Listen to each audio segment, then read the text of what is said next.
এটা হয়ে গেল তোমার স্ট্যাগার্ড কনফর্মেশন। ঠিক আছে, দেখো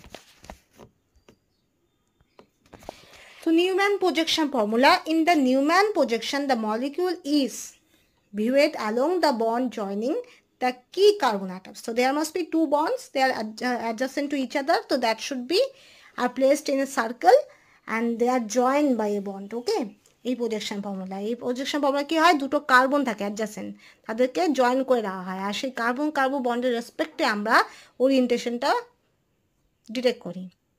এবার the formed carbon atom is represented by central point from which the remaining bonds these are emerge, এইভাবে দেখানো হয়, and the real